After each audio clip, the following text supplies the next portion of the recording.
Good evening, ladies and gentlemen. Welcome. My name is Paul Socken, Chair of the Dean's Advisory Committee on Jewish Studies. Somebody asked me if the attendance was so good because there was a door prize or a car raffle. The answer is no. We have a thriving Jewish Studies program and a superb speaker. I'd like to call on the President of the University of Waterloo, David Johnston, to welcome you.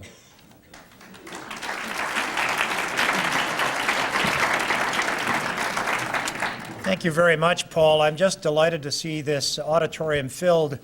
I just want to comment on two things about this historical event, a wonderful address in our Jewish Studies Chair series.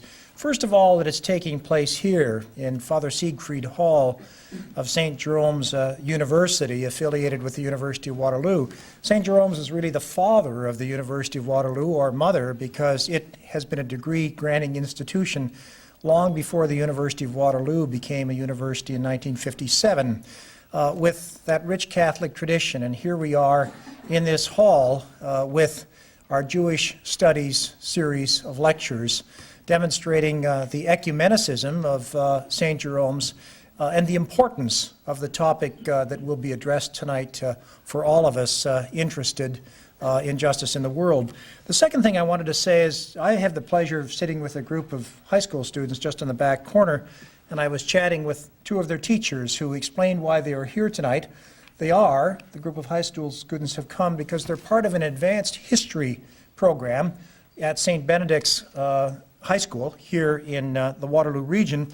And in the history program, which is called The Search for Justice, they're using as their text, Facing History and Ourselves, Holocaust and Human Behavior, demonstrating the importance of this subject to people of all faiths, of all ethnic groupings, of all humankind, the human family, to understand this tragic part of the history of the 20th century and to learn from it. So that justice amongst all peoples can be a normal condition. Paul, we're simply delighted that this lecture is taking place this evening. I want to tell you that you have a wonderful treat in store for you, because I had the great privilege and treat of being seated beside our lecturer this evening, and I can't wait to hear him speak. Thank you so much and welcome. Thank you.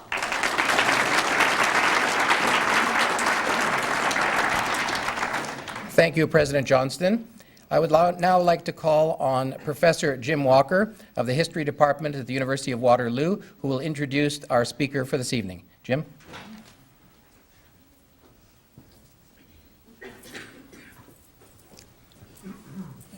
We have, as most of you probably know, we have a very modest little Jewish Studies Committee here at the University of Waterloo. And as the President has already commented on, and when I look out at this crowd here tonight, I realize that, I hope I get this right, we have a lot not to be modest about.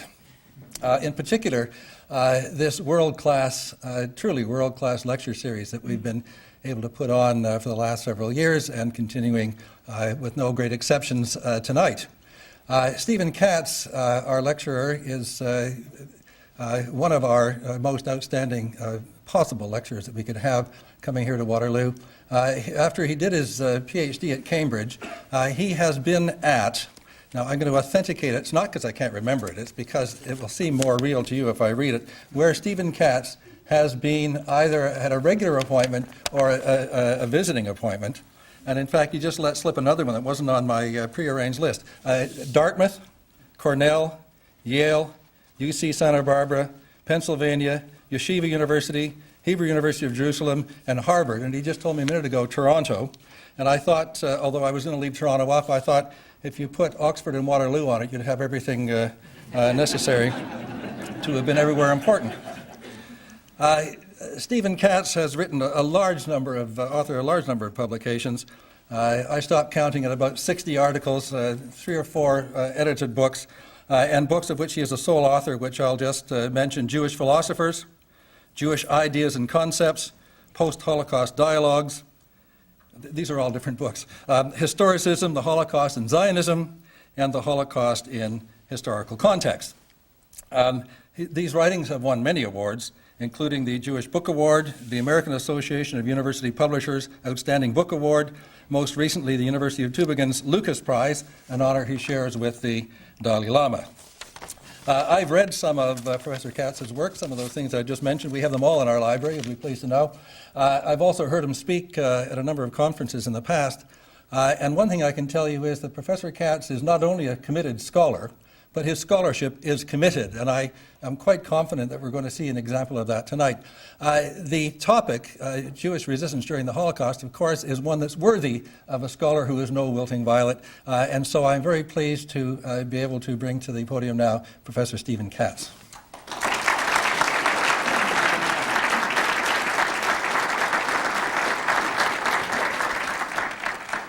Thank you very much for that kind introduction. It was the sort of thing my father would have appreciated, my mother would have believed. So I thank Professor Walker. I also thank Professor Johnson, with whom I had an interesting evening, and I think I'd prefer if he were giving the lecture. Also, very importantly, Professor Socken and his staff have really been wonderful to deal with, and I thank him, especially Susan King, who I don't think is here this evening, but she was really wonderful to deal with, made everything very easy, and I thank her. Tonight, the subject of Jewish resistance is an important one, a complicated one, and I hope that we can do it justice. I want to start with some general remarks because the context of this conversation is extremely important and almost always misunderstood. It's misunderstood in general when one talks about the Holocaust and the Shoah because we read it backwards. That is to say, we know the end of the story, and we know what happened from 41 to 45 in the death camps, and we know the plan to make Europe Judenrein was real, was implemented. But in trying to understand this as a historical subject, one has to work from the front. That is to say, we have to try to go back and understand what it was like to be a Jew or a non-Jew in Europe before 41. Now here, one can begin, I think, rightly with 33. Hitler came to power. One of the ironies of Hitler coming to power in 1933 was that he had been, since 1919, as he reports in Mein Kampf, a scientific anti-Semite. And he had all these fantasies about Jewish power and the importance of Jews. And if you look at the big book of Damaris, which collects his speeches in the 20s, he had a decade already under his belt of rabble-rousing, of Jew-baiting, of radical anti-Semitic talk. Himmler had a similar kind of background by 33, the Stimme and Goebbels. But it's an amazing fact, but a fact nonetheless, that when Hitler came to power in 33, it was totally unexpected, not least by Hitler. Goebbels, for example, a great diarist, mentioned in his diaries a few months earlier that he thought that the time had passed because actually the Nazi vote was declining by the time he came into the cabinet in 33. In addition, when he came to power, he had no anti-Jewish program. Astonishing.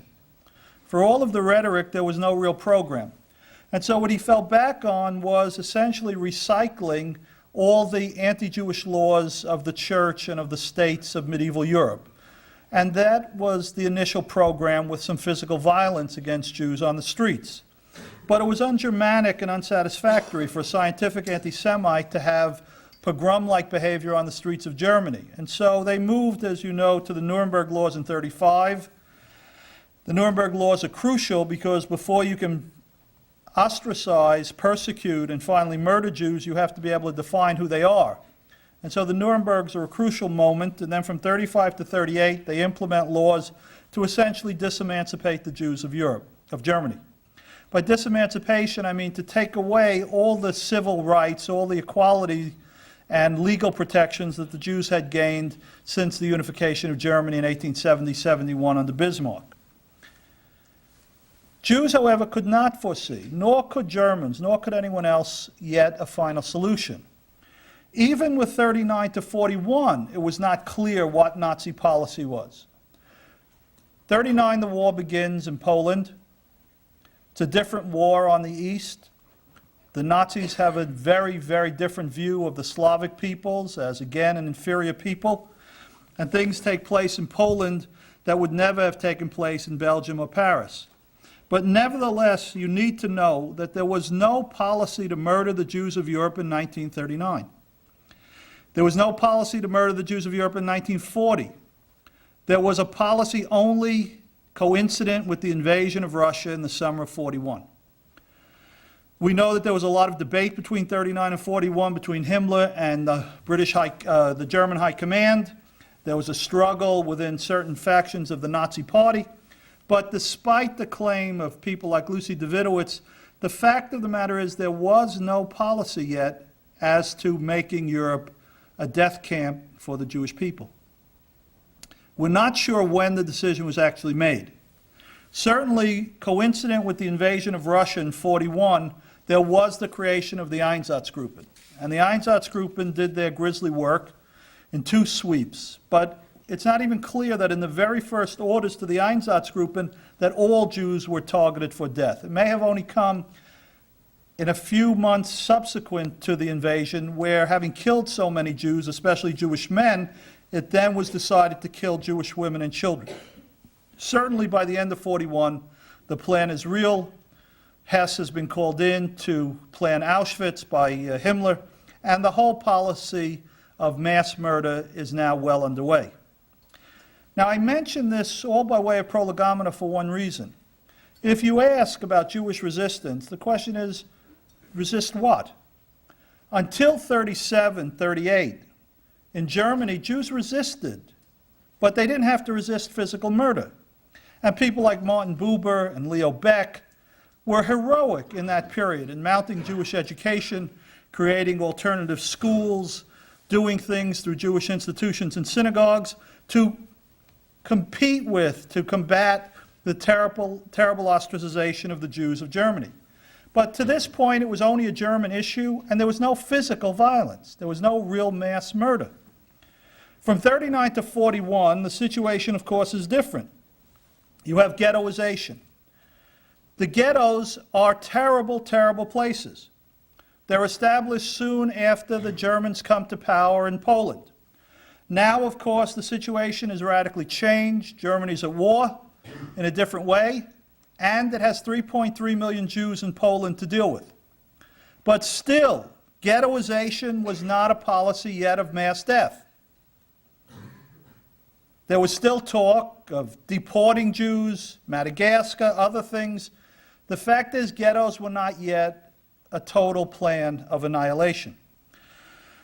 The first one from the Jewish side who seems to grasp the situation was Abba Kovner, who tells people in the Vilna Underground on New Year's Eve 42 about his view that now all the Jews of Europe are slated for murder. And then May 42, the Polish Underground gets information, passes it on to their colleagues in London, and that's the first public knowledge of the mass plan. As late as 43, you should know, Jan Karski, the great Polish figure who recently died, may he rest in peace, very great figure, came with information about Auschwitz. When he came to Washington, he went to see Felix Frankfurter. Now, Felix Frankfurter was certainly sympathetic to Jewish issues.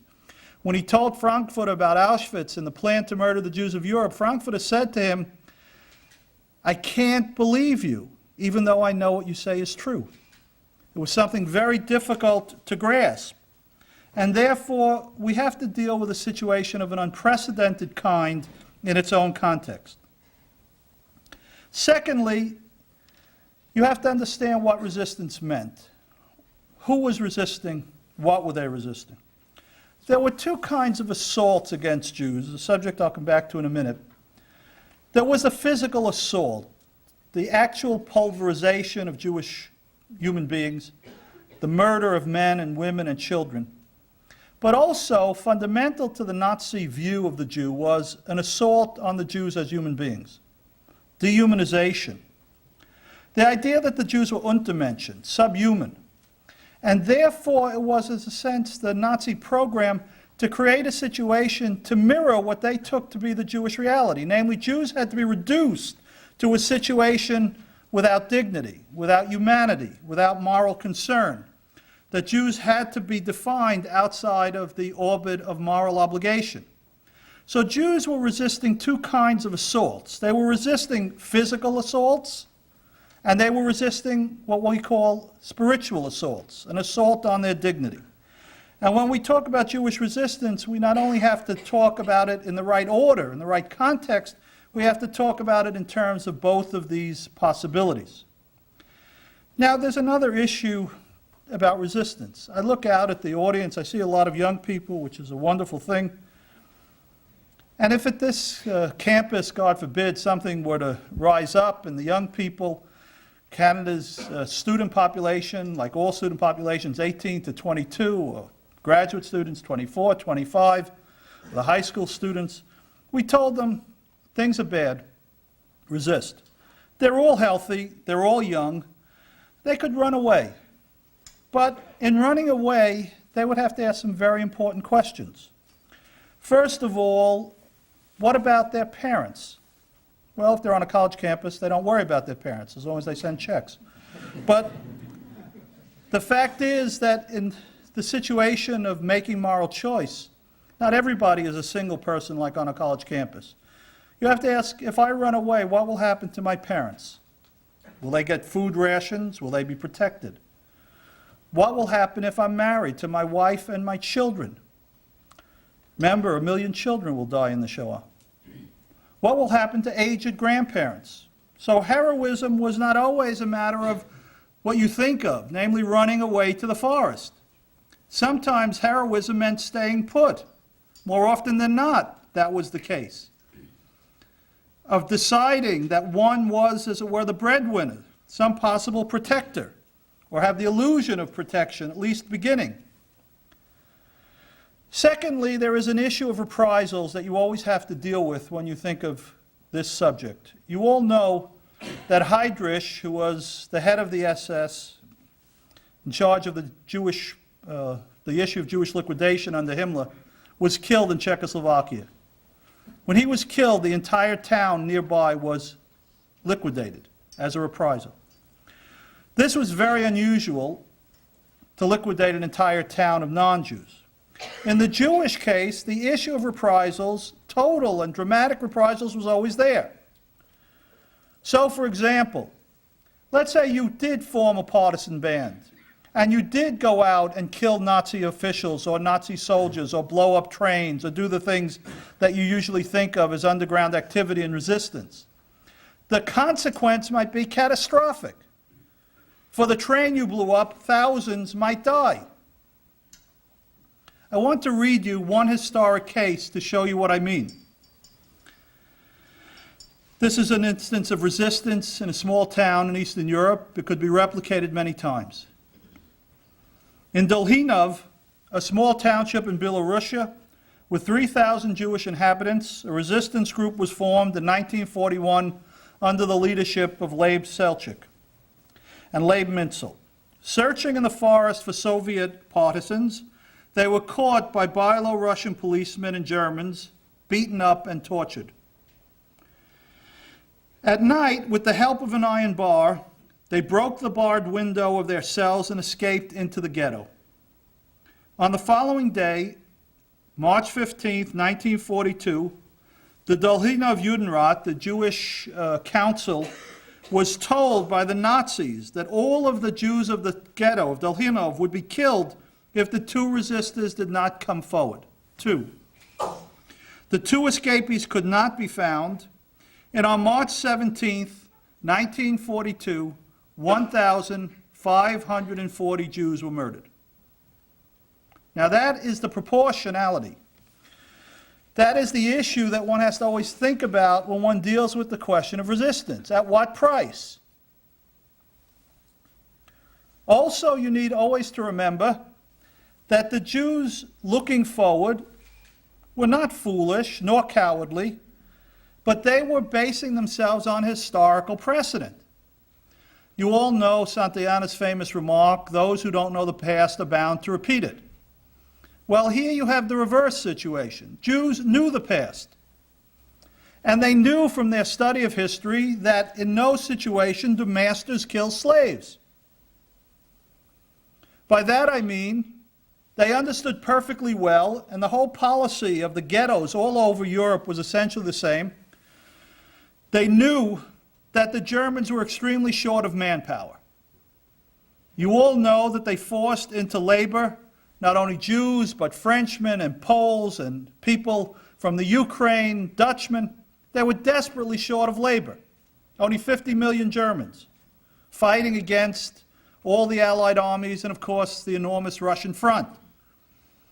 They were so short of labor that, for example, they sent in a special squad to Poland to look for Jewish children who were blonde, on the assumption that there was an Aryan milkman who had made the rounds, and these children were really Aryans, and they would steal the children and be brought up by the SS. Himmler actually set up stud farms where young German men and young German women just fornicated so that they would produce children for the Reich. And the children would be adopted officially by Himmler and the SS. Now, in that situation, the Jewish leadership and the Jews in general made a calculation. If we will make ourselves valuable, if we will make ourselves useful, utilitarian, we will survive. And that was the principle under which the ghettos operated. That was the principle that led them, I think, to the terrible consequence of giving up the sick and the young on occasion, because they saw it as a zero-sum situation where some would survive or none would survive. They could not understand. I want to stress, they could not understand, certainly not till late in the war, that the logic of genocide was at work. And therefore, the Jewish people and the Jewish leadership always made a mistake. Almost everything they did was predicated on a misunderstanding of their situation. Now, that certainly led to errors, yes, but the errors were inconsequential in the end. All would have died just the same. Contra Hannah Arendt's foolishness on this matter. The Nazis did everything they could to mislead the Jews in the ghetto, did everything they could to keep communication from one ghetto to another at large. I'll give you one example, a very poignant example. Chernyakov, the head of the Jewish Council in Warsaw.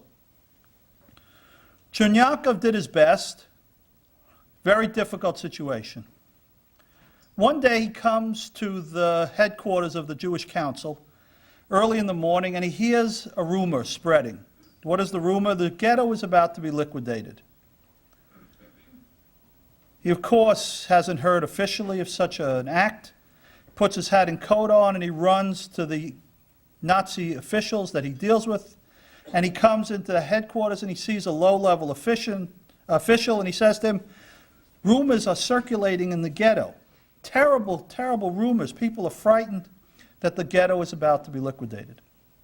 The officer says to him, Chernyakov, if the ghetto was going to be liquidated, don't you think I would know?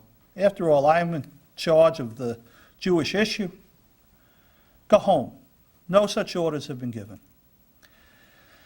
Chernyakov isn't sure. He says maybe he's too junior in the chain of command, so he goes up to the next floor and he sees the next senior officer, maybe a major, a colonel, and he says the same thing. The ghetto is rife with rumor. The officer says to him, Chernyakov, it's not true. Certainly, I would know. He's still not happy, spends the whole day. By late in the afternoon, he goes to see the senior person that he's able to get, and he tells him the story, and the German officer says, Chernyakov, it's totally false. So about 5 o'clock in the afternoon, having been there all day, he goes back to the Judenrat headquarters, and he says to the Jewish police, go out into the ghetto and tell everyone it's false. There's no truth to it. They can get a night's sleep. It's all a rumor. The next morning, the deportations began. That is to say, one has here to deal with a situation not only unprecedented, the logic of genocide, of wiping out an entire people with no precedent, whereas all prior masters keep alive their slaves, and the Jews were totally slave labor, willing to work, totally desperate, and even they were murdered. Totally this utilitarian function, without precedent. And on top of it, the Germans continually keep them in the dark. Subterfuge and lies become the order of the day. Now, in light of all of these remarks, you might say by way of prolegomena, there's something else that one needs to understand about the subject. And it goes back to what I mentioned a moment ago. because the assault against Jews was not just the assault represented by death, but the assault represented by dehumanization. Every act of Jewish dignity, every act of Jewish behavior that was forbidden by Nazi law was an act of resistance. In other words, one has to have a suitably broad definition to really approach this subject adequately. If you think of resistance only in the form, say, of the French underground, perhaps the most famous underground, which at night went out to blow up supply depots and then came back, or went out to destroy train lines or kill SS officers, then you will radically misconceive the subject of tonight's talk. The Jews were not in the situation of the French or of the Dutch. They were not supported by an army of civilians. They couldn't blow up trains and go home. They didn't have access to all the things the French underground had access to. And more importantly, they were fighting a different fight. No one was talking about annihilating France. It was a question only of political sovereignty, political control. Even in Poland, even in the Ukraine, no one talked about liquidating the Polish people, despite all of the nonsense on that score. The Poles were low down in the chain, but the plan was to make them helots, to make them a permanent underclass of producers for the Third Reich. Now, in this case, in this situation, what happens is you get all kinds of acts that are heroic acts in this context. For example, it was forbidden to practice Jewish ritual. I was told not long ago in Poland by the chief rabbi of Poland that his story that when he was in Auschwitz, he used to go every morning before he had to go out to the roll calls, and he would trade his bread ration for the opportunity to put on tefillin, to put on phylacteries. That was certainly something that he took his life in his hands to do, but that was resistance. There were people, some of you may know the name of David Weiss Halivni, the great Talmudic scholar who now teaches at Columbia University, who lived through Auschwitz, who took his life in his hands to rescue a piece of Talmud, a page from the Talmud, in which an SS guard had wrapped a sandwich and threw it away. And he took it and protected it for his whole time at Auschwitz and studied it at the risk of his life. Those who took the risk of services, for example, on the Day of Atonement. I was told of an incident at Auschwitz, one of the work camps, where they got together on Yom Kippur, the Day of Atonement, to have services. The SS, the guards heard, they came in the middle of the davening, the prayer service, and they said to everyone, stop, stop. The cantor was so ecstatic, so involved in his prayers, he wouldn't stop. Again, the order to stop, stop, and he wouldn't stop, and they shot him where he stood. In the ghettos, it was forbidden, but Jews had schools. It was forbidden, but Jews taught their children. It was forbidden, but they put on poetry readings and plays and lectures to show that they were still human beings. There were orphanages and soup kitchens, the poor still helping those even more poor. You all know or should know the story of Jan Korzak. Jan Korzak was perhaps, what's her name, who writes this book about Potter of the day? Browning. He was a great figure in Poland, a well-known author of children's books. He became the head of the orphanage in the ghetto. When the underground heard that the ghetto was to be liquidated, they came to Korzak and they said, Korzak, we'll smuggle you out. You're a national treasure. He said to them, and what will happen to my orphans? And so with his orphans, he went to Auschwitz and into the gas chambers. Resistance. There were 180,000 pages of newspaper print produced in the different ghettos. 180,000 pages. Ringelblum's Oneg Shabbat group, which gathered information and buried it and protected the story from the Jewish side, was resistance. Took their life in their hands to gather information, to break the monological view of this by the Nazis. The Nazis would not be the only voice. Ringelblum himself tells us that every day there were thousands of men who went to prayer quorums to make a minyan. You know, in Jewish life, there are certain prayers you can only say with a prayer quorum of 10 men. According to Ringelblum, there were 600 minyanim in the ghetto of Warsaw alone. That means 6,000 men every day took their life in their hands to go to pray. That's all spiritual resistance. The smuggling of food was resistance. People smuggled, especially children, every day, food into the ghetto, and it made a difference. Because you have to remember what life was like in the ghetto. And so, spiritual resistance. It's also a striking fact that you should all know there were no mass suicides among Jews in Eastern Europe, despite the conditions, an act of great heroism, I think, to believe that one needed to get up every day and struggle, that life itself was sacred. And there actually evolved a view in the rabbinic circles of Kiddush HaChayim, the sanctification of life. There's an old tradition in Jewish life called Kiddush Hashem, dying for God's name. In the Middle Ages, when the Crusader mobs wanted the Jews to convert, the Jews said, no, we die for our faith. Kiddush Hashem, sanctify God's name. But now the rabbis decreed they want not our faith, not our souls, but our bodies, so we must live. And people struggled to stay alive. The story that's told in Sophie's Choice, where parents went to rabbinic authorities and asked, could they save their children at the cost of other children, presented a real ethical dilemma. And the rabbis had to give rabbinic answers based on religious tradition. All of this, an enormous issue of spiritual resistance, has no counterpart anywhere else because no other population was subjected to this kind of assault. Also, when we talk about resistance, you have to remember some practical things. Jews had invariably bad relations with their neighbors. Often their neighbors, if they managed to sneak out of the ghetto or into the forest, not only were their relations with their neighbors bad, but their neighbors often turned them in. See this especially in Poland. Also tragically, one has to say honestly, the Western Allies turned their backs on the Jews.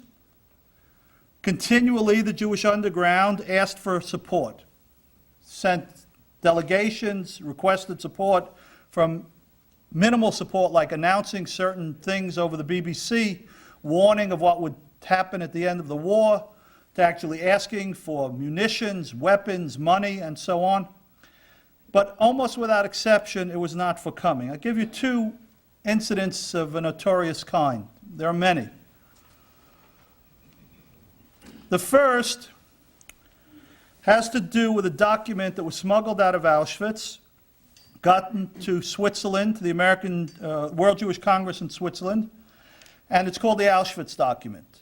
And the Swiss Jewish leadership managed to take it to the American delegation in Switzerland, and the American delegation sent it in the politically protected pouch of material to Washington. What did it do? It told Washington of the official plan to murder the Jews of Europe, 1942. When the State Department got this information in Washington, do you know what it did? It sent back an order to the Swiss mission that they should not accept any longer private communications to be passed on to Washington. That was the response. The British have similar distinction. In 1944, or as late as 44, when it was clear the war was going to be won by the Allies, Himmler had the idea that perhaps he could barter Jews for lives of Germans, support for Germany. And so he sent a man, a Jew named Joel Brand, to talk to the British. And he smuggled Brand out of Europe. It's a long story. And he got to Egypt. In Egypt, he made his way to the British High Commissioner, and he told him, Himmler wants to trade 10,000 trucks for 1 million Jewish children, 1 million lives. What did the High Commissioner do? He put him in prison for months. When word got to London of what was happening, the British foreign minister said, 1 million Jewish lives for 10,000 trucks. Then he thought again, he said, what will I do with 1 million Jews? Because after all, the British had a white paper which closed Palestine. So they were just in the way. In effect, the British foreign officer shared the view of Stengel, who was the commandant of Treblinka, who after the war said of Jews that they are garbage. They are refuse. They're not worth saving. Now, one, of course, can't expect that the Allies would give 10,000 trucks. But any negotiation, any effort to keep conversation alive, remember, we're talking about the spring, late spring, May of '44. Every day, on some days, 17,000 people were immolated at Auschwitz at this period. This was the period when Hungarian Jewry was being destroyed. Every day those trains didn't run would have saved thousands of lives. But what was he going to do with 1 million Jews? In addition to fight in the normal underground way, to join non-Jewish groups, the Jews would have had to have weapons. Almost invariably, where would they get weapons? And therefore, the whole question of Jewish resistance is a very special case. Now, despite what I've told you, and the emphasis to this point on spiritual resistance, I want to talk about physical resistance to complement what I've said about spiritual resistance. And I want to do that in 3 pieces. In contradistinction to the calumny that Jews went like lambs to the slaughter, you need to know that there was Jewish resistance in the sense of physical resistance in 3 main areas. In the partisan groups, both in Eastern and Western Europe, in the ghettos, and in the death camps themselves. In the partisan area, let me start first with Poland. Jewish partisans, of course, had a difficult time, again, anomalous. They were not supported by any national group outside the ghettos. They had no national army in exile. They had no national government or local population to support them. They lacked any coordinated leadership. One of the things was that the Jews had no coordinated leadership. You know, in the United States today, we seem to think Jews are very organized. We have lots of groups, lots of leadership, lots of organizations. In Eastern Europe, they had organizations too, but none of them got along with each other. You know the old saying, 2 Jews, 3 opinions. It was very true here. I'm always reminded of the story of the Jew who comes to an island, and he finds on the island a previous figure, Robinson Crusoe, who also happens to be Jewish. And he says, let me show you my island. And he takes him around, and he says, this is one synagogue, this is the second synagogue, this is where I live, this is where I eat. The new arrival says, why do you need 2 synagogues? You're one man. He says, oh, that's the one I don't go to. So, see, this is a fundamental principle of Jewish life. But partisans needed support, and they didn't have the normal support, yet they sprang up everywhere spontaneously. We know, for example, that in the general government, that is to say the central part of Poland that was taken over by the Nazis but not incorporated into the Reich, there were as many as 50,000 Jews who fled to the forests and tried to form partisan groups. Almost without exception, all of them were caught and murdered. In addition, in Poland, the National Polish Army would not take Jews as members unless they had weapons. And more generally, they wouldn't take Jews at all. The communist underground in Poland would take Jews, but only if they had weapons, which of course was almost non-existent. Yet, there's an interesting statistic that I would share with you. There were 33 million people in Poland in 1939. 30 million non-Jewish Poles and 3,300,000 Jewish Poles. 10% of Poland roughly was Jewish. During the war, there were 30,000 partisans in Poland, 15,000 Jews and 15,000 Poles. That is to say, of 3.3 million Jews, the heavy, very heavy percentage of young children, there still were 15,000 Jewish partisans. With 30 million Poles, there were 15,000 partisans. Now, this is not to denigrate Polish heroism. It's to say to you that, of course, the situation of the Jews and the Poles was altogether different. No one was out to murder the entire Polish people. So the emphasis, the drive was not the same. But to think that in Poland there was no Jewish heroism, to think that they went like lambs to the slaughter, is just not true. Also, you have to know that even though Jews formed partisan groups, or joined, if they could, non-Jewish partisan groups, to the degree that they joined non-Jewish partisan groups, it was largely physicians and nurses, because the Jews had a very high degree of physicians and nurses. The non-Jewish population needed them and accepted them into partisan groups. But the fact is, altogether, there were at least 30 solely Jewish partisan groups in Poland. Almost all of them, unfortunately, were betrayed by their neighbors and were murdered by the end of the war. Very terrible story, but a story of great heroism. In addition, I should just mention, whereas the Polish underground had considerable arms and weapons given by the Allies, for example, in September 1939, according to what we now know, it had 566 heavy machine guns, 1,097 light machine guns, 31,000 plus rifles, 6,500 pistols, 40,000 grenades, 28 light anti-tank guns, 500,000 bullets, and enormous sums of money. None of it was shared with the Jewish underground, and yet they persisted. Elsewhere in Poland, elsewhere in Eastern Europe, there was also enormous Jewish partisan activity. Not only throughout Poland, but in Czechoslovakia, there was underground activity. In Yugoslavia, with Tito and the partisans, there was Jewish partisan activity of a high order. It's estimated that, in fact, a good percentage of Tito's forces, about 6,000, were Jews in Yugoslavia. Also in Western Europe, very high percentage of Jews in the underground. We often talk about the underground. We don't think of the Jews in the underground as a separate class. But let me give you some figures. For example, there were 35,000 Jews in Italy.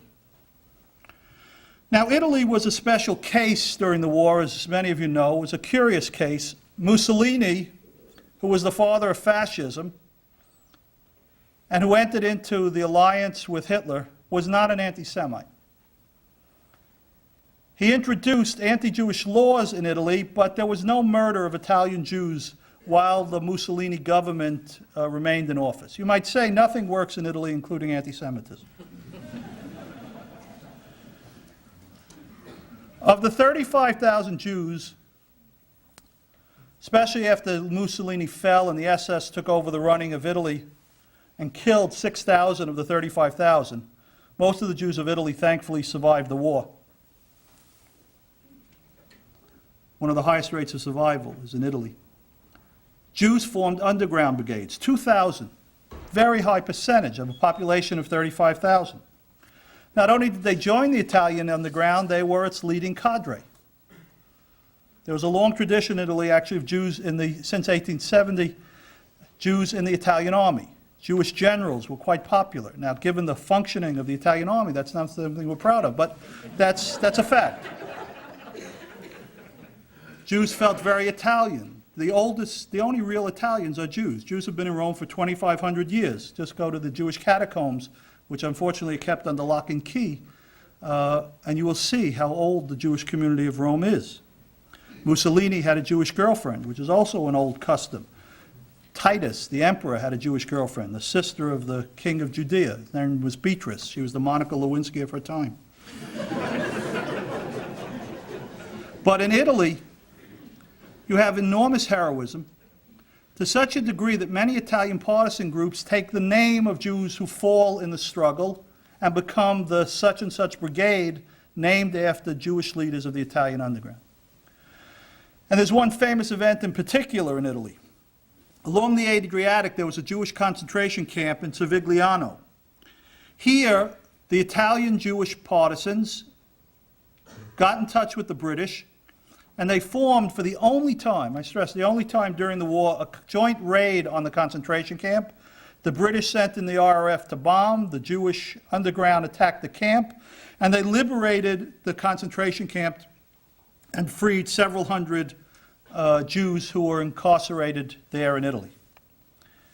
Also, you have in France, again, a complicated story, as you know. In France, there were approximately 280,000 Jews. Many were Ostjuden who had come into France earlier, since World War I. Many had been in France for a very long time, actually since the expulsion from Spain in 1492. But the fact is, France had a long history of dealing with Jews. And as you may know, what makes this particularly poignant is that France was the most anti-Semitic country in Europe before World War II. After the war, there was a joke, a sick joke that used to make the rounds that said, if someone told you that the Jews of Europe are going to be annihilated in the 1930s, your reply would be, there's no telling to what limits the French will go. Remember the Dreyfus trial, the anti-Semitic actions of Drumeau, who was the representative in Parliament from North Africa. It's a very strange story in France. The country of liberty and fraternity of the revolution turned very, very violently against the Jews in some ways. Yet, it's very interesting. When the war came, France was divided between Vichy and the occupied part. The Jews joined the underground in large number.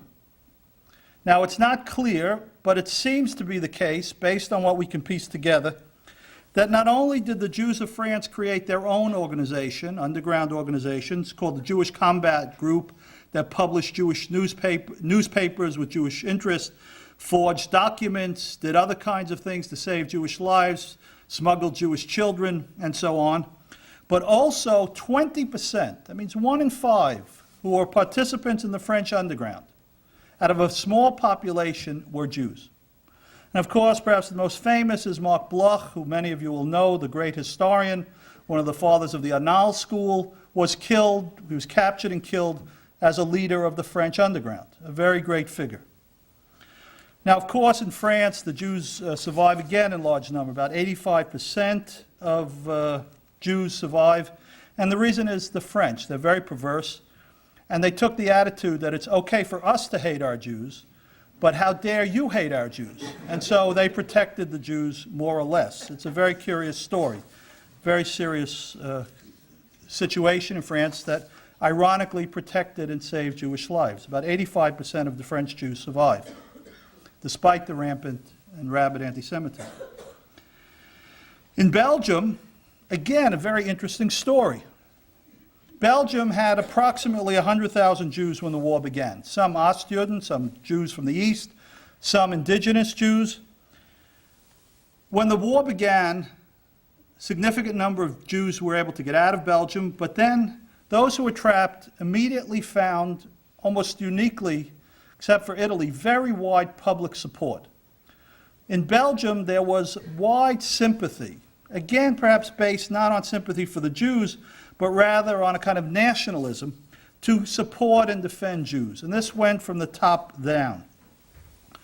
The Jews formed working groups of their own, and they joined the underground in France. But they did something very important. Not only did they do the normal things that you all think about when you talk about resistance, not only did they collect money from banks and support children who were going into Catholic orphanages and were shipping people across borders and stealing weapons and so on, but the Jewish underground did something very remarkable. One of the first things they did is they went to the headquarters of the Jewish community.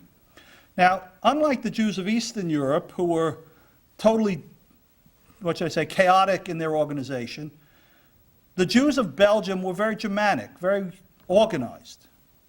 And like an organized community, what do? You have a central agency that makes lists of who your members are, so you can find them so they can give you a gift every year.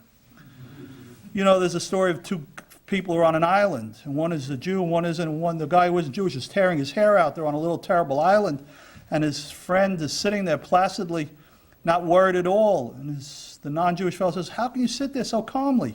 He says, "Look, I have a pledge to the United Jewish Appeal. They'll find us." The fact is, the Jewish underground knew that the Jewish community of Belgium was very organized. So what did it do? It went immediately to the headquarters of the Jewish organization, and it destroyed the lists of Jews. When you destroyed the list of Jews, it made it very difficult for the Nazis to find the Jews. You know, one of the ironies is, for all the talk of the racial nonsense, Jews are racially different, The fact is, the only way the Germans knew who Western Jews in particular were if they gave them Jewish names. Remember, every Jew had to take the name Moshe or Sarah in their passport, and they had to wear a yellow star, because otherwise they looked just like everybody else in their Brooks Brothers suit. They spoke German like every German, or Dutch like every Dutchman. They all had Western educations. They all dressed with the latest styles. They all had Gentile friends, and by the 1930s, in fact, they were heavily intermarried in many places. The only way you could find Jews racially was by creating them, inventing them. These were not Hasidim in Krakow. These were Belgian Jews. So once the lists were gone, the Germans had a hard time. And the result was that 55,000 Jews from Belgium survived the war, 55%. Now you might say, well, that's a pretty terrible thing, and of course it is. 45,000, or less actually, some had managed to get out, were killed. But I give you a comparative statistic to show you what this heroism meant. In Holland, which we all think about as the most heroic country in Western Europe, often when Yom HaShoah comes today, there's a tradition in many communities, perhaps you have it here in Waterloo or in Montreal or Toronto, where the Jewish community sponsors buying of yellow lilies, tulips, flowers from Holland, as a sign of Yom HaShoah. You should know that, first of all, there was enormous anti-Semitism in Holland. But that's not the story. The story is that the Jews of Holland were also Germanic. They were organized. And there were lists. But unfortunately, unlike the Belgian Jews, they were not able to destroy those lists. And therefore, compared to a 45%, or actually less, a 35% rate of death in Belgium, there was an 80 or 85% rate of death in Holland. Of course, it was partly they had more assistance. We all tell the story of, for example, Anne Frank. But you know Anne Frank's story. In the end, she was betrayed, and she died from typhus in a camp. That's the story of Anne Frank. So the fact is, the Jewish heroism in Belgium saved thousands of lives. Thousands of lives. Concrete case where thousands of lives were saved. Now, if there was resistance in the partisans, there was also resistance in the ghettos. Now, here you have again to understand what that means. Ghettos. The way the ghettos were constructed, the actual food supply into the ghetto, not the official, the actual. The official food supply was to be that Jews were to get the same calories as prisoners in German jails. In practice, because of all the corruption, the amount of food that came into the ghettos translated into roughly 300 calories a day per person. In addition, the average density in the Warsaw Ghetto, for example, was 11 people to a room, the greatest density of any living population in Europe. By the end of the first winter, there was nothing left to burn, and you can imagine what happened in the cold of a Polish winter. In addition, you know that when you have cold, your pipes burst. And so all the pipes burst in the ghetto, so there was no sewage, there was no health, and therefore there was disease and typhus. Everybody was sick with dysentery. This is what we mean when we talk about the ghetto. Let us understand. Everyone is sick. Everyone is desperately hungry. No one sleeps, 11 people in a room. Often people who don't speak the same language, not the same family, not the same religious habits. Everyone is afraid that the next day might bring death. Had Hitler never ordered death camps, the ratio between live births and deaths in the ghettos would have exterminated the Jewish people in Europe in 25 and a half years.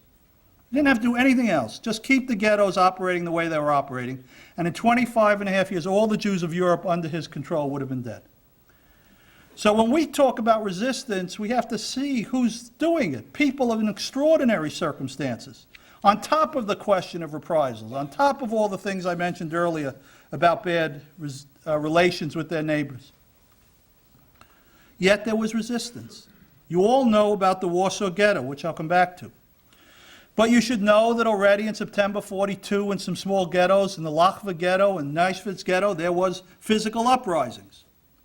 You should know that in the Mir Ghetto, there was a famous underground uprising led by a man named Oswald Rufeisen. Now, why do I specifically tell you about Rufeisen, about the Mir Ghetto in 42?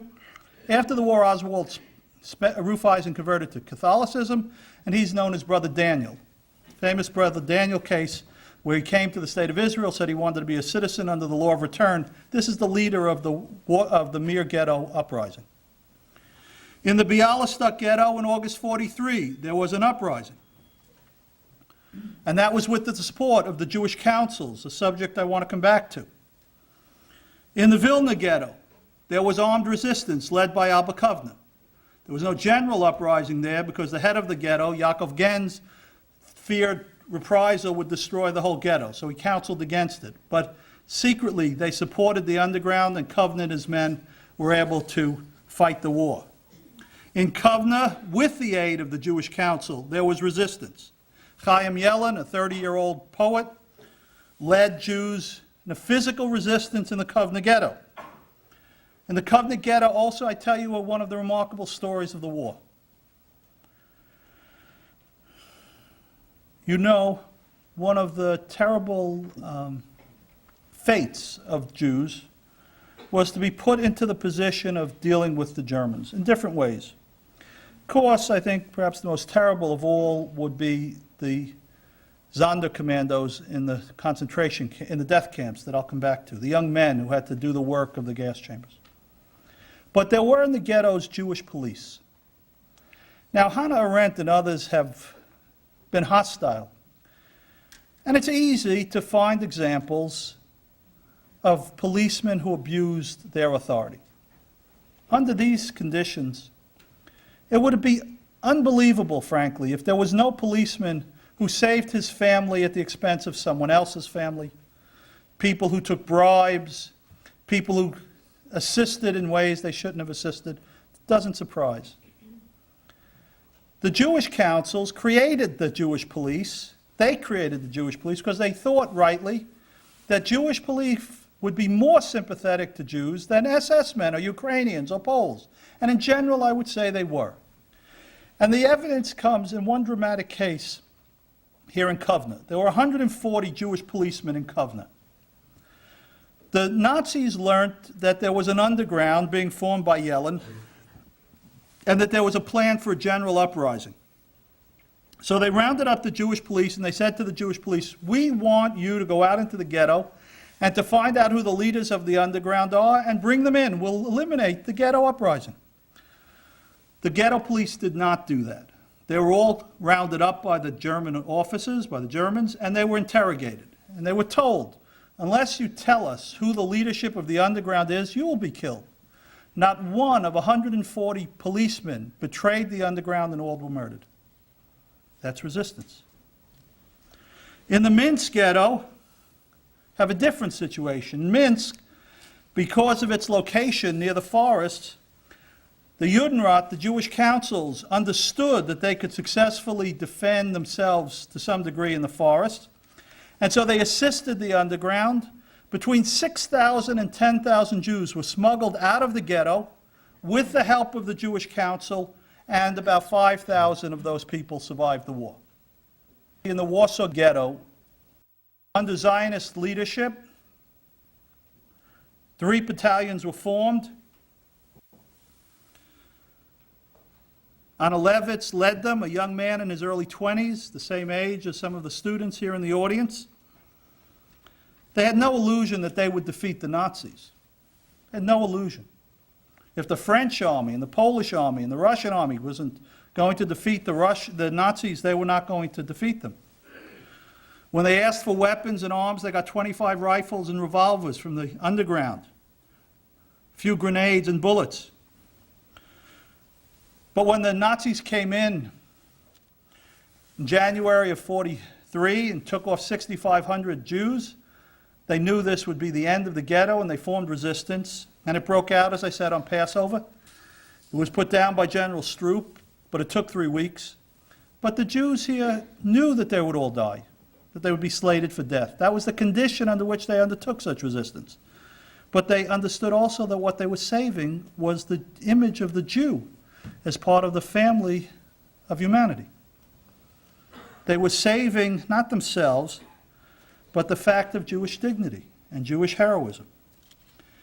In all, I have to tell you, despite the fact that people know almost always only of the Ghetto uprising in Warsaw, which parenthetically had no comparable uprising anywhere in Europe to that point. There would be a subsequent uprising near the end of the war by the Polish underground, but by then the war was clearly over. But you should know that altogether I've counted, and I don't know if my count is yet complete, 60 ghettos where there was physical resistance. 60.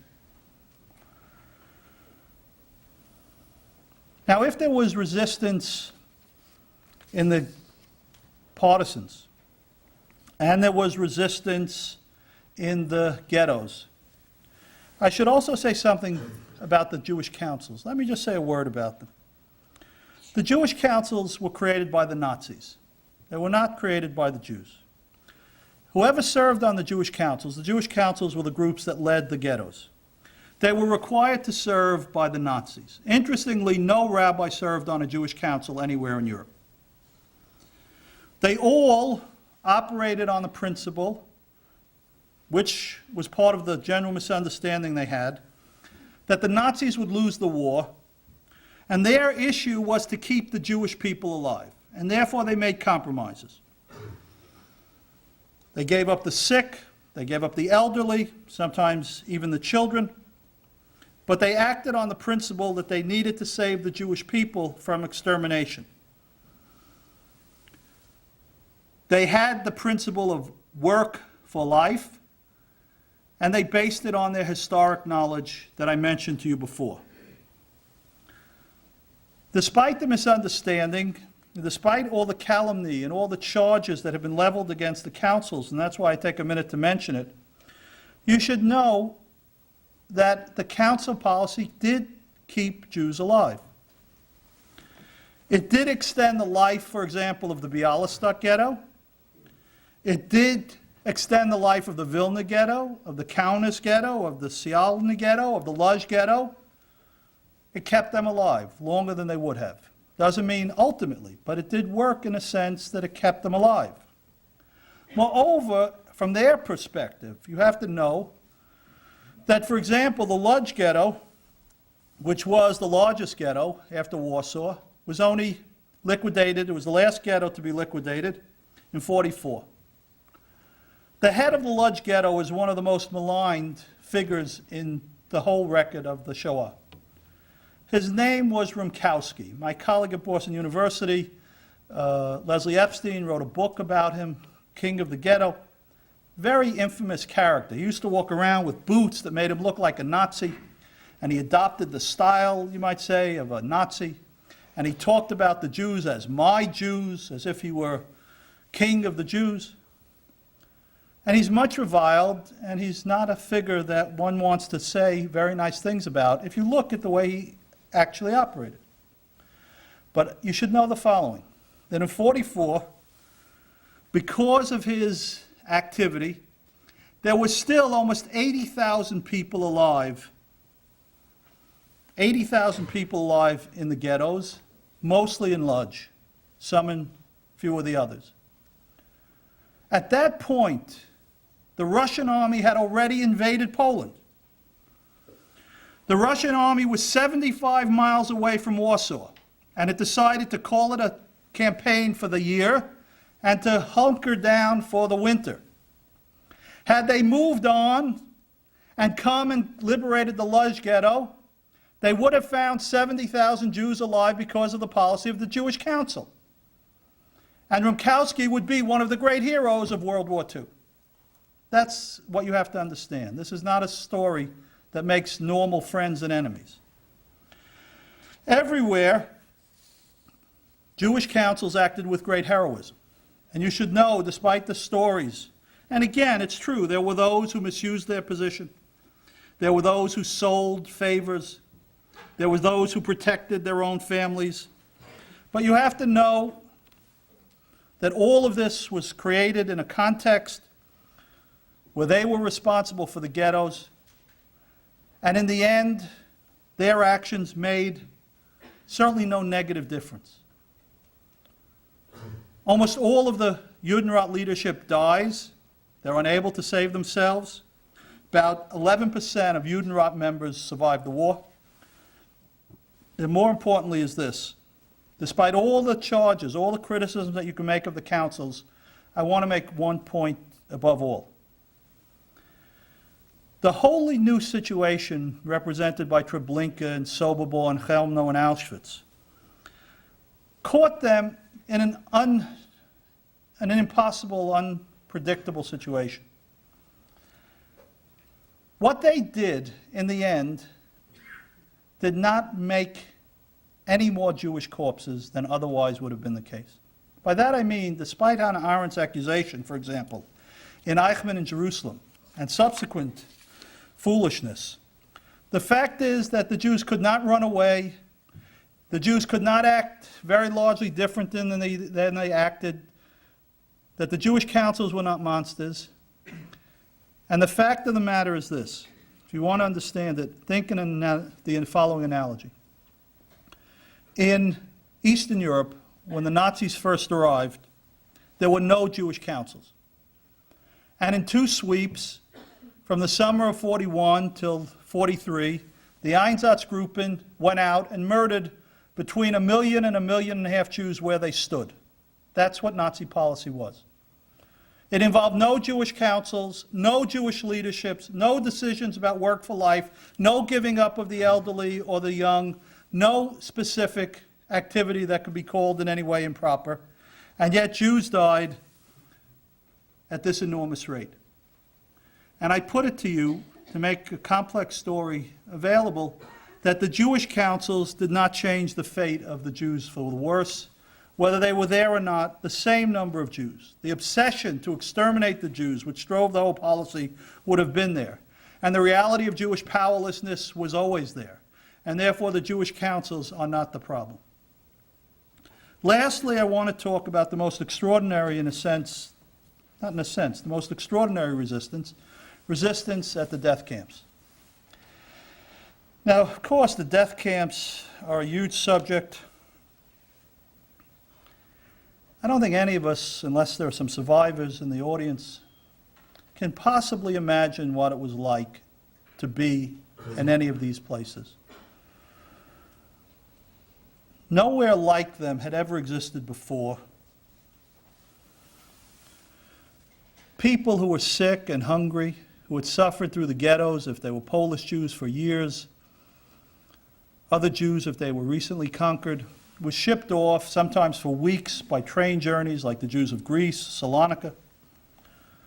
And they arrived in the Polish winter, Polish summer, and the doors opened and they stepped off the trains, and the air smelled of human flesh from the burning of the crematoria, and the dogs barked and the guards yelled rouse, and they stepped off into the netherworld.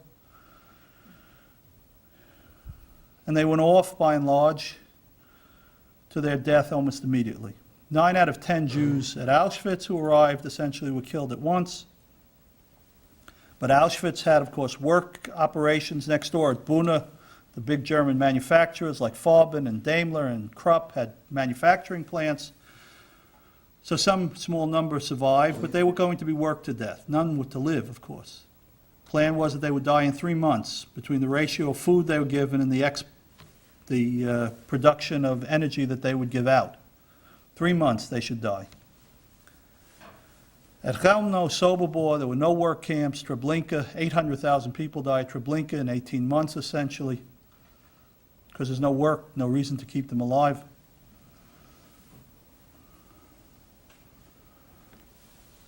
Children under 12, pregnant women, someone who's elderly, doesn't look so healthy, immediately to their death. Mengele will point to the left. And Jews are called by the Nazis pieces. Stengel, as I told you, described after the war that the Jews were just garbage. It was a problem of refuse disposal dealing with the Jews. And then you had the barbed wire and the machine guns and the dogs the supervisions and the roll calls, the hunger, unimaginable.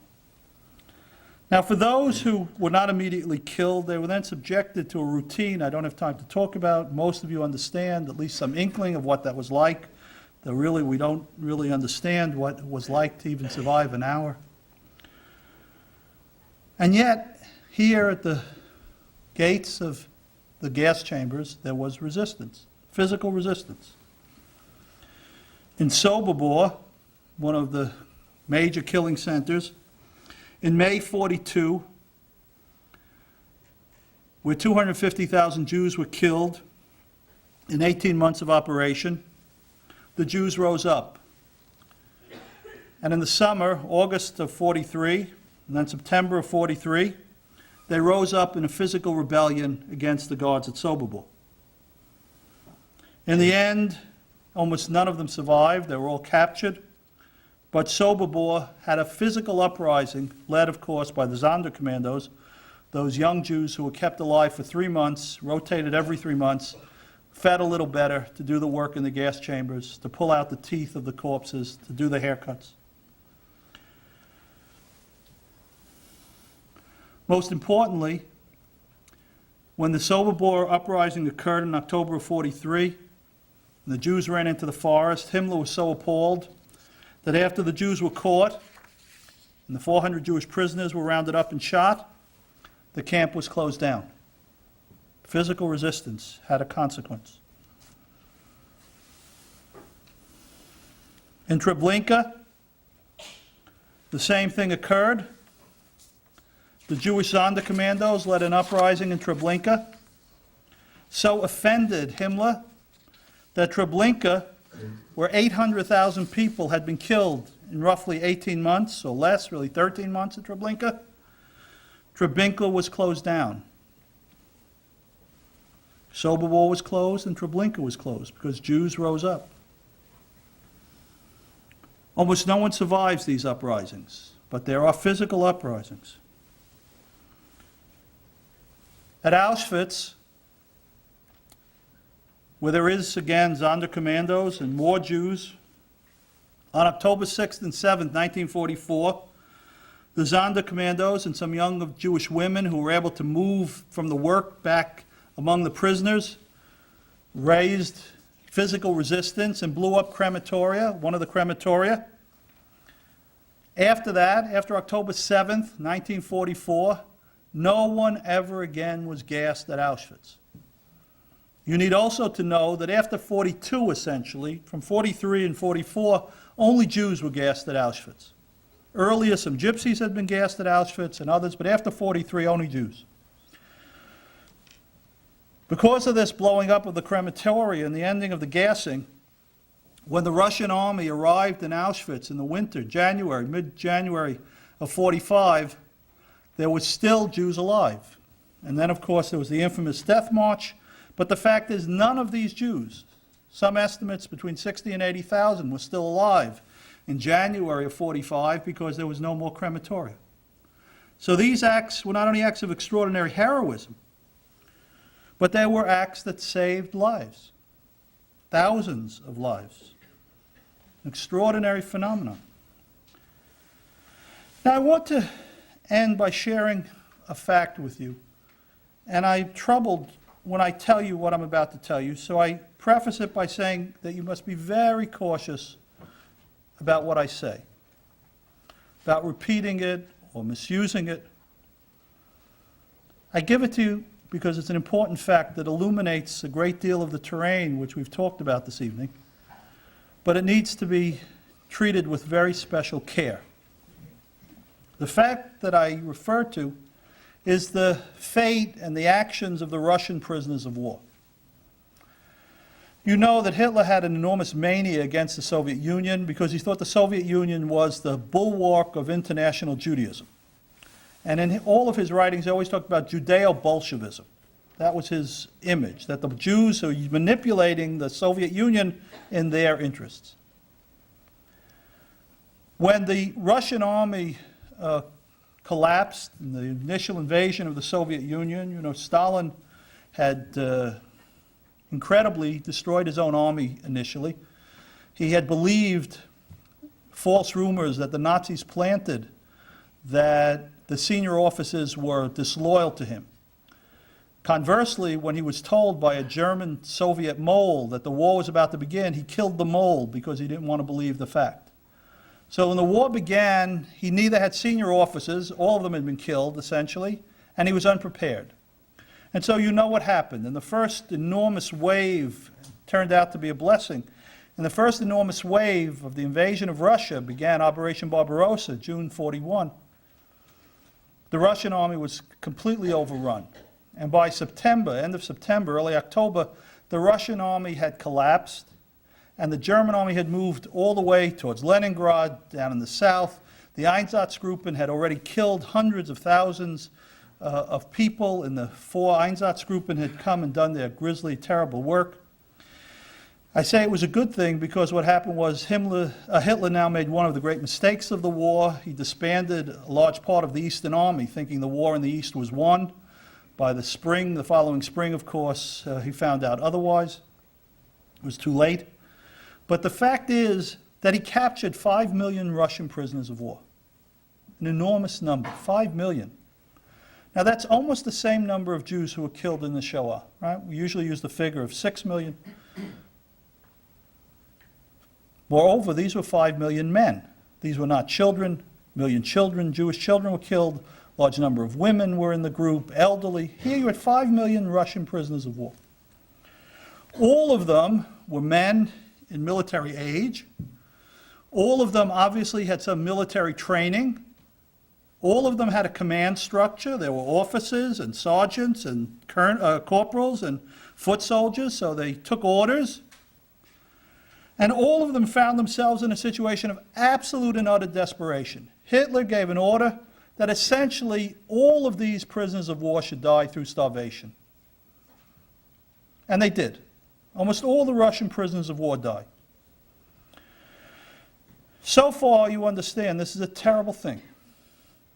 And I treat it very, very carefully. 5 million people died under appalling circumstances, in violation of all rules of war, through starvation. Yet, the point that I want to call to your attention, and this is not in any way to impugn the integrity of these Russian prisoners of war, is that there was no general uprising among them. No major acts of physical resistance. Now, what does that mean?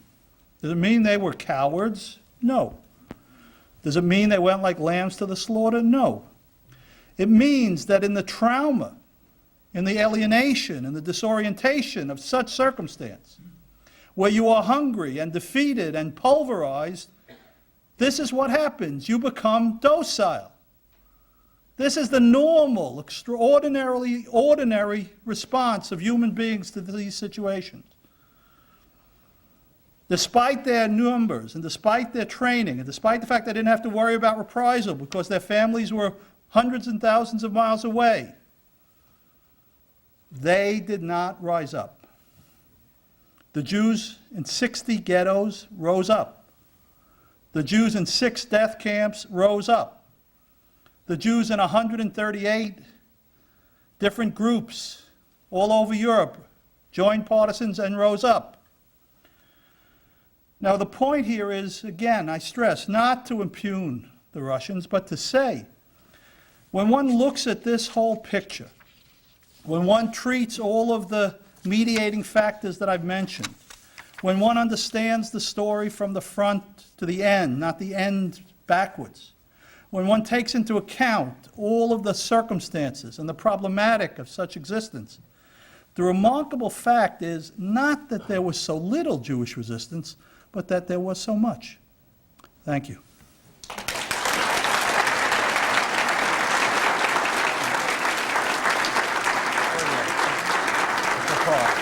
Can we take some questions? A couple of questions?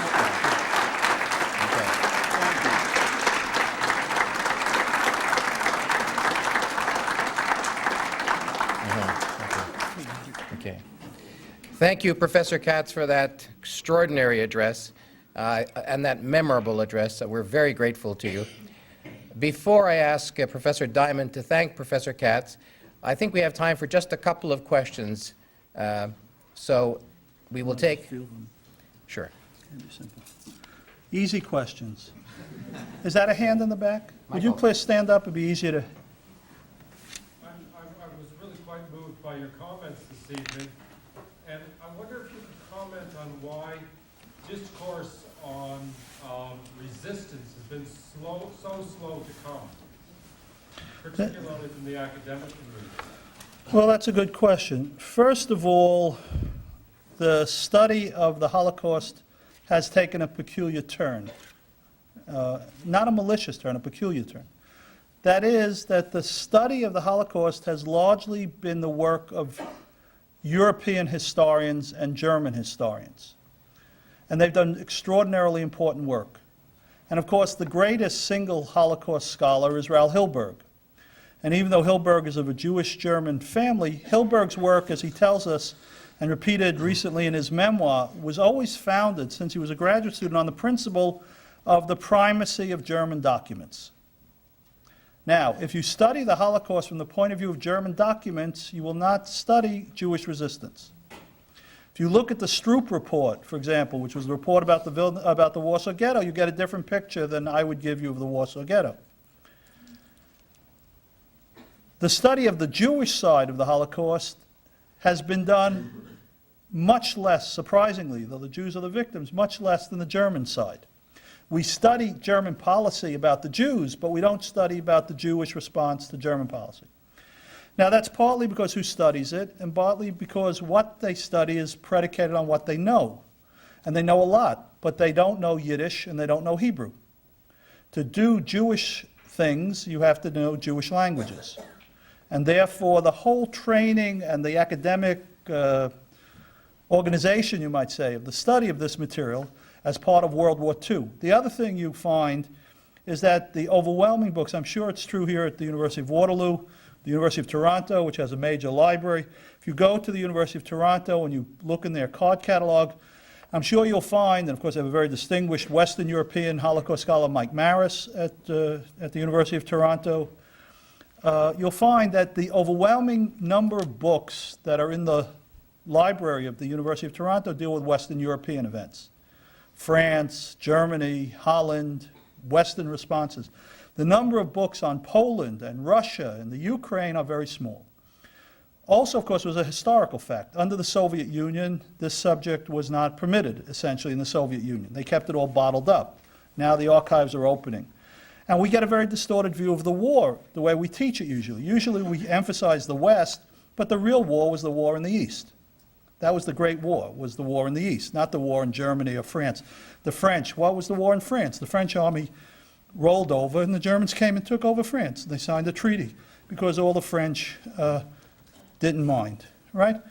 That's what you expect from the French. So the fact is that this is a fundamental fact about Holocaust scholarship, the people who do it the way it's done. The other thing is you have blaming the victims. If I tell you that there was a blockade so Jews couldn't get into Israel, that throws a bad light on the British. If I tell you Long and the State Department actively worked to prevent Jewish immigration to the United States, even immigration of children, makes the United States look bad. If I tell you that Canada had a similar record, but if I tell you that the Jews went like lambs to the slaughter, right, I blame the victims, it's much more satisfying for everyone else to know. And therefore, there's a combination of interests and scholarship and languages and so on that have led to the diminution. Also, of course, no one can deny the fact. The fact is that 6 million people died. That's the stark reality, and that's the overwhelming reality that first grabs our imagination and continually haunts us when we deal with the Holocaust. Not those who survived, not those who resisted and were killed, but just the fact of their death and the horror of their death in the conveyor belt mentality that creates factories of death for the production of Jewish corpses, which is so unprecedented, and the ghoulishness of the whole operation overwhelms every other consideration. So you really have to stand back and think and work through the normal seduction, you might say, where you're led to when you first study the Holocaust, and you have to have the equipment to read the languages and so on to get to this story. It's not an accident that the only place where this has been done to any degree, where most of the serious work has been done and is done on this subject, is in Israel. Because there you have people, first of all, dedicated to a Jewish story. You have people who read Hebrew and Yiddish and the Polish, Russian, Ukrainian, whatever language, because they were survivor communities, who have passion for it. And frankly, because there are two organizations dedicated to it. One is the Ghetto, the ghetto of the survivors, and the other, of course, is Yad Vashem. And Yad Vashem, you know, is an institution whose mandate is not only to chronicle and document the Holocaust in its generality, but part of the mandate is to document Jewish heroism. So from the first, this has been an objective of the Jewish scholarly community and the larger community in Israel. We'll have one more question, and then we're going to have a reception afterwards. And you can ask Professor Socken anything you like. I wish I had even an inkling of your knowledge. But yes, we can stay behind and ask Professor Katz some questions informally. So we'll take one more question. Yes. Would you please stand up? It would be just I easier. find your talk very interesting. I was a child, a teenager in Holland when this all happened, so I know a lot from first experience and also a lot of hearsay. But my parents had a store and they had a Jewish family. I was a child and I just want to convey, although my parents didn't speak about it, you felt it in the atmosphere, this was very serious. Afterwards, I knew if they found the Jewish people, my parents would also have to go to the concentration camp. Yeah, absolutely. No exception. Now, the Dutch also, there was an uprising, a spontaneous uprising, and I'll come back to that point in a minute. There is still in Holland, of course, everybody knows the Anne Frank house, but it's also a statue of the dock workers. These were average working people working on the docks who knew that the Jewish transport was due, and they rose against the Nazis, and were a group of 20, and they were all killed, of course, and there's still a statue in Holland. Now, my basic question to you is also, I know the answer to that is, I would like to have seen more, a little bit in the beginning, if that were possible, because you use very good expression, it was a hellish situation. Could there have been more resistance at the beginning, like say in Holland? Because once on these trains, and the Nazis had an exceptionally good transportation system, once on these trains, you are far away from home and it becomes more and more difficult. So my question to you is also, once again, in a way I know the answer is, could there have been some more existence and say, to put it very physical, F them, we are not going. Kill us here in Eindhoven and not over there. So a little, as you say, in Belgium. Let me say first of all about the Dutch uprising. That was early in the war, after the leadership decided not to do that anymore and gave up that strategy. So that was really only a one-time early in the war before it was clear what the Nazis would do. Secondly, when you say could they have done more, do you mean could the Jews have done more or could the general population? The general population, The general because I know there were also Dutch collaborators, I know that. But the Jews themselves, because if I may say this, I remember when the Jews were picked up, at the Yellow Star, when they were picked up in our family, it was all subdued, shall we use that sentence? Right. Subdued, so almost there was nobody around. Very smart to have no resistance, right? You pick them from the back. That's how they were taken away, not with a lot of fanfare, right? So Let me say, resisted, yes. the Jews, what you suggested is, it reminds me of an interesting, during about, it was 42, Gandhi said that the Jews should resist like the Indians, his people resisted in India. They should have sit-down strikes like he did against the British would be effective. Of course, it was a nonsense, because he was fighting the British and the Jews were fighting the Nazis. It's amazing. I don't say this because I have great respect for Gandhi, but it shows even very, very special people can say very foolish things about the Holocaust. But with regard to, you have to remember, they could have done certain things, like sit down, as you say, if they knew that they were going to die, right? In other words, if you say to the SS, I don't care what you do. You want to kill me here in Amsterdam. Kill me in Paris. Kill me in Rome.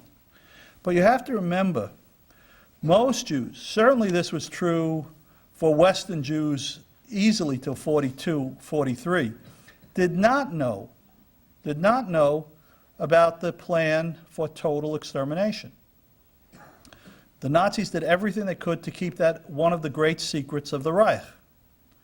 In addition, they told the Jews, you are being deported to the East to work. Now, the Jews may have been naive to believe that, but if the situation is one in which false hope is your only hope, human nature being what it is, one will accept, more likely than not, that alternative. In addition, you have something else. The Jews,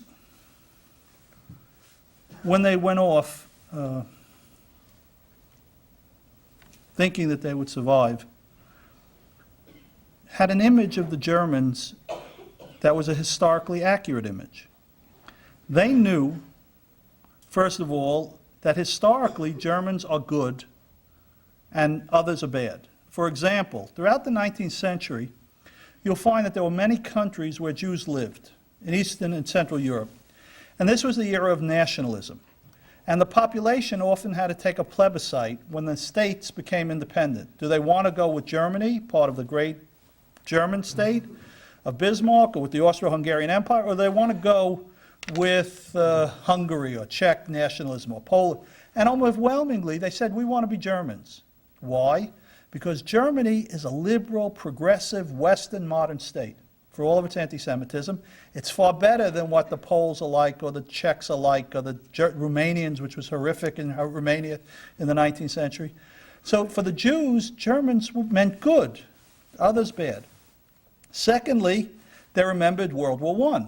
The older people remembered that in World War I, Jews not only fought in the war for Germany, and you have these tragic stories of Jewish heroes coming to line up at the plots, at the squares where they're being deported with their medals to go off, and then the officers laughing at them as they sent them off to Treblinka or Sobibor. But they had this image that the Germans are liberators. In World War I, the Germans were liberators. So Germans are liberators. It's a 100-year history. Thirdly, they couldn't believe that they would actually find refuge with other peoples. They ran away to Shanghai, through Russia, right? All of these things were in their mind. And therefore, the mental universe in which they operated, one, false hopes, if you like.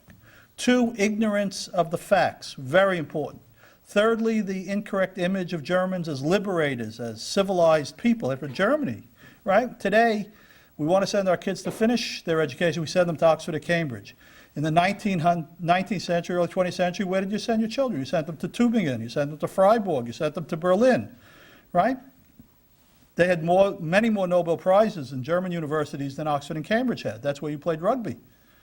So the fact is that the Jews were trapped by their situation. So I think actually looking forward, not looking back, but looking forward, their reaction was exactly what would have been predictable. Namely, they did what they did. Thank you very much. Thank you. Thank you so much.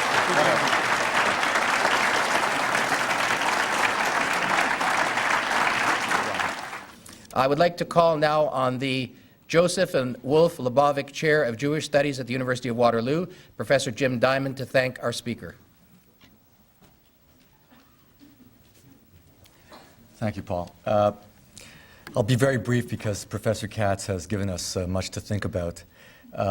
He employed a striking phrase, I thought, in his lecture tonight, which he mentioned a number of times, and that is the logic of genocide.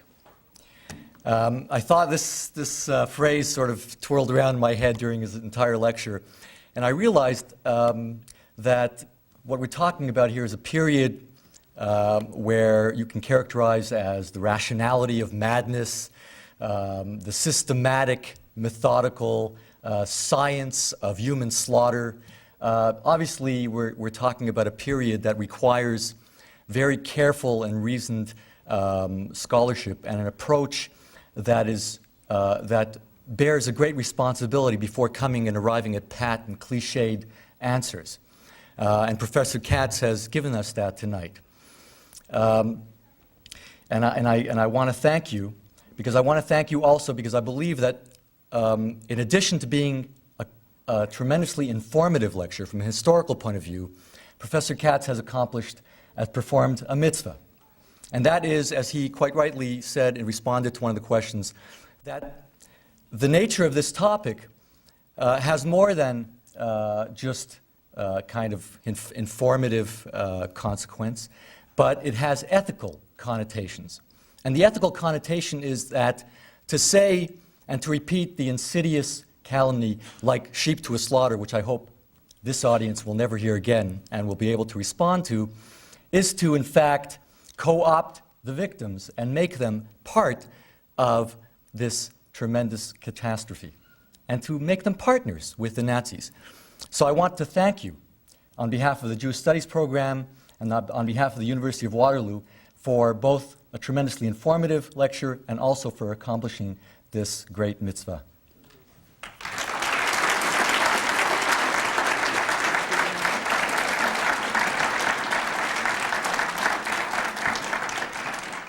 The University of Waterloo calendar, which just came out for the year 2000, 2001, or 2001, 2002, I guess, is, for the first time in the history of the University of Waterloo, I'm proud to say, has a section on the Jewish Studies program. I hope you will all have a look at that. We're very proud of our achievement and our accomplishment.